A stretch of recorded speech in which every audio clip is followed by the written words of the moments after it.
I ran into this problem last week. I had my agent that obviously could edit code, run commands, inspect the file. All of these are normal coding agent stuff. Then I tried to ask it something simple. Find recent discussions about AI agent tools on Twitter, Reddit, GitHub, and Bilibili.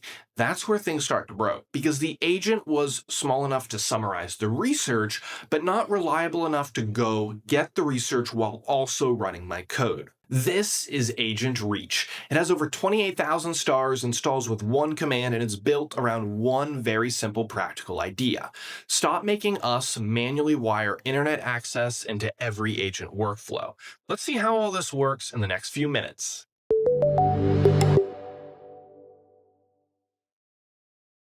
Now, here's the part a lot of us actually run into. The useful stuff is not in one clean place. It's often scattered across posts, comments, GitHub threads, forums, and search results that change constantly. And technically, yeah, you could wire this up yourself. You could set something up to scrape and pull from YouTube, something to fight the auth. You could pay for X API access. You could even add proxies. All of this is working, but then you might be trying to figure out why Bilibili worked yesterday and broke today. You start out trying to build an agent, then every platform turns into its own mini infrastructure project. Agent Reach is a capability layer. One command installs the right tools, registers itself for your coding agent, it runs the health checks, and gives the agent working access to multiple platforms. So you could be on Twitter, Reddit, YouTube, Bilibili, Xiaohongshu, Chinese platforms I'm saying here, and all these working together. Your agent should not need you to manually wire up internet access every time it needs context. If you enjoy coding tools that speed up your workflow, be sure to subscribe. We have videos coming out all the time. So let's test all this. I'm in VS Code with Claude here, but the same idea works in Cursor too. I'm going to paste one sentence. Install Agent Reach using the official one-liner and set it up. That's it. Just install it, set it up, and let's get going. Now, watch the boring part happen automatically. It pulls in the CLI, checks the required tools, sets up platform backends, registers the skill, and then it runs the doctor command, which is just agent reach doctor. This is the first important part of all this. The agent does not know agent reach exists yet.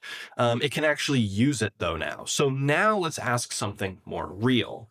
I'm going to say something like research recent discussions about AI agent tooling on Twitter or X and Bilibili. Pull key insights and links. Give it a bit of time here to run. And there it is. Multi-platform research with sources, no copying links back into chat. That was actually pretty efficient. It was pretty sweet. I'm scraping these different websites or at least getting context from them. Not that it searched one site, it crossed platforms without me becoming the browser, opening up all these tabs. Agents Reach is a Python CLI and library. It's MIT licensed, and the idea is platform channels. Think of each channel like an adapter for one platform. YouTube has a channel. GitHub has a channel. The Chinese platforms, they have a channel, right? General web reading. All of these are different channels. It's not just one scraper with some wrapper. Each platform can have a primary backend and a fallback backend. So if the first path actually breaks, Agent Reach can route around that. Now that's actually huge because platform access breaks all the time. A backend works today, tomorrow the platform changes something. Now your agent is useless until you fix it.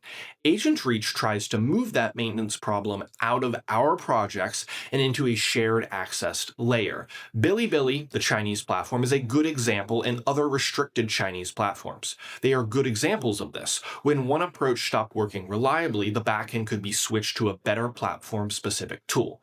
This is why this blowing up so quickly kind of matters. Devs, we like to star things for a reason. We star things when they solve problems we actually have. We already have agents that can write code. But the next problem here is context. What are we actually saying about a new framework? What are we complaining about in GitHub issues? Which tutorials are actually useful? What is happening in Chinese dev communities that hasn't hit English Twitter yet? I keep saying Twitter. Is it X or Twitter? I don't know. It's Twitter. But that context is valuable. But the issue is spread everywhere over the internet. And that's exactly where a lot of these agents kind of fall apart. Now, Agent Reach is not a-okay for every use case, but for the right use case, yeah, sure. It helps. It's pretty sweet. The one command install is genuinely useful. The doctor command is nice. When something breaks, you need to know what broke, which platform works, which backend failed.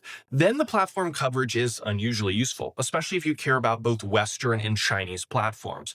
Most agent tools are still very English web centric. Agent Reach is much more useful because we can cross multiple platforms in different countries. This is not a full interactive browser automation tool. It's great for reading, searching, extracting, and researching. But if you need complex multi-step UI actions, you could try pairing it with Playwright or a browser agent. Some coding agents still need execution permissions enabled at first, so we might hit some bugs there. If your agent cannot run shell commands, it cannot self-install tools. So here's a simpler answer for all of this. If your agent only needs normal web pages, you could probably just start with something like Firecrawl. But if your agent needs multi-platform context, so social discussions, tutorial, issues, Agent Reach might be worth trying. If you enjoy coding tools like this, be sure to subscribe to the BetterStack channel. We'll see you in another video.